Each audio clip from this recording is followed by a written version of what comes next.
చూడండి. లేయర్ పద్ధతిలో ఎలా చేసుకోవాలో చూడండి చెప్తాం. అడుగున కొద్దిగా మట్టి, తర్వాత ఎండిపోయిన అరిటాకు, దాంట్లో ఇంకా మిగిలిన పచ్చి కూరగాయల చెత్త అంతా వేస్తాను. ఇది ఇలా ఎన్ని రోజులు ఉంచిన తర్వాత మళ్ళీ మొక్క పెడతారంటే వారం ఉండాలి కనీసం. ఉల్లిపాయలు అన్ని ఆకుకూరలు చెత్త అంతా గోంగూర ఈ కట్ చేస్తారు కదా. కట్ చేస్తా కానీ నీకు అక్కడ లెంత్ అయిపోయిద్దేమోగా,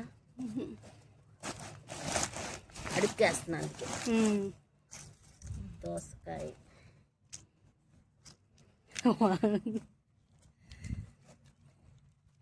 తీసుకో మరి.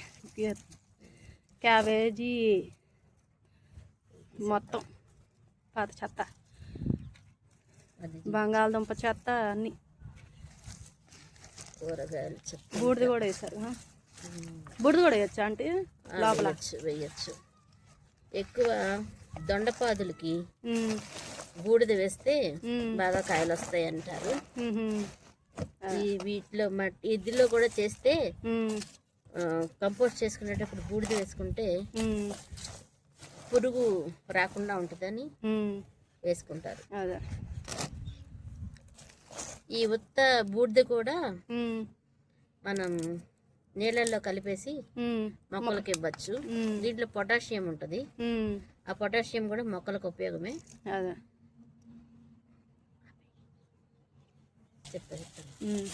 పేనుబంక వచ్చినప్పుడు కూడా చిక్కుడు మొక్కలకి కానీ చామంతి మొక్కలకి కానీ వస్తాయి కదా, అప్పుడు ఈ బూడిదని ఆ మొక్కల పైన చల్లితే ఆ పేనుబంక పోతుంది.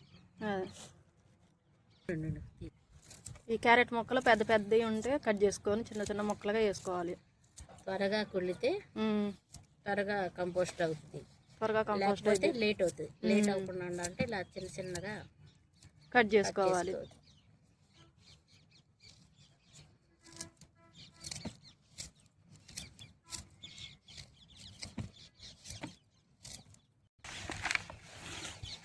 ఇట్లా అయితే త్వరగా కంపోస్ట్ అయ్యే అవకాశం ఉంటుంది.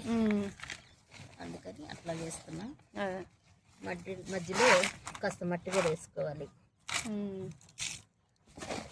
ఎండిపోయిన ఆకులు ఉంటే అవి కూడా వేసేదాన్ని. అరిటాకులు అయితే మొత్తం తయారవడానికి చాలా టైం పడుతుంది. ఆకులు అయితే తొందరగా అడుగునే వేస్తున్నాను. అవి పైన ఇలాగా కూరగాయలు చెత్తేసి కొద్దిగా మట్టి వేసేసి మళ్ళీ కూరగాయల చెత్త. అయితే నేనైనా ఇప్పుడు చెత్త చేసుకోవాలంటే ఇటు చేసుకొని ఉంచుకోవాలి కదా, ఏమంటే వేయకుండా.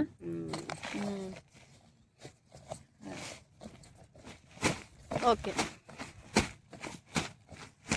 మళ్ళీ కొంచెం మట్టి, మళ్ళీ రేపు వచ్చిన కూరగాయల చెత్త మళ్ళీ దీని మీద వేసేయడం, దాని మీద కొంచెం మట్టి వేసేయడం. ఇది ఫుల్గా నిండిపోయేదాకా ఉండాలి.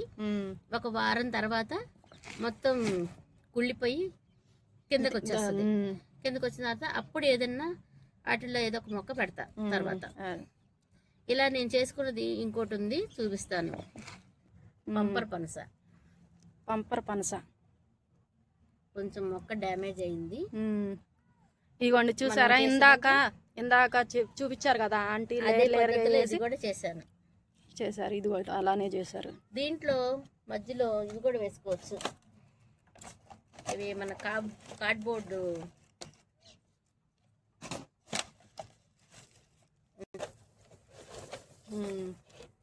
ఇలా చిన్న చిన్న ముక్కలుగా చేసేస్తాను. త్వరగా తయారవుతాయి. ఇలా మళ్ళీ దీని మీద కూరగాయలు చెత్తేసేస్తే ఆ తడి ఇవి పీల్చుకొని వానపాములకి ఎరువుగా ఇవి ఉపయోగపడతాయి. వీటిని మధ్యలో నానబెట్టేసిన బాగానే ఉంటుంది. అది తొందరగా కుళ్ళి మనకి కంపోస్ట్ తొందరగా అవుతుంది. వేసుకోవచ్చు.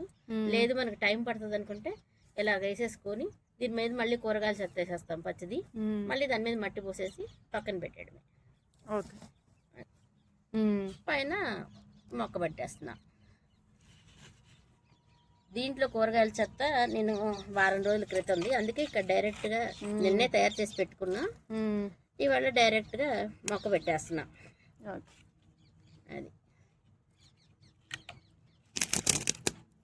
దీంట్లో కూడా పైన కొంచెం మట్టి పోతాం. ఆ మట్టి ఈ చెట్టు వేర్లు పైకి కనపడకుండా ఉంటాయి. ఇంతే. ఓకే, ఇలా నింపేసుకోవడమే.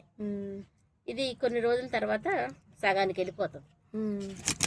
ఈ ఎరువు తయారయ్యే కొద్దీ మట్టి దిగిపోతూ ఉంటుంది. అప్పుడు దానికి బలం. మనం ఇంకా వేరే ఎరువులు ఇవ్వాల్సిన పని ఉండదు కొన్ని రోజుల వరకు. ఈ వీడియో మీకు నచ్చినట్లయితే లైక్ చేయండి, షేర్ చేయండి, కామెంట్ చేయండి, అలాగే సబ్స్క్రైబ్ చేసుకోండి.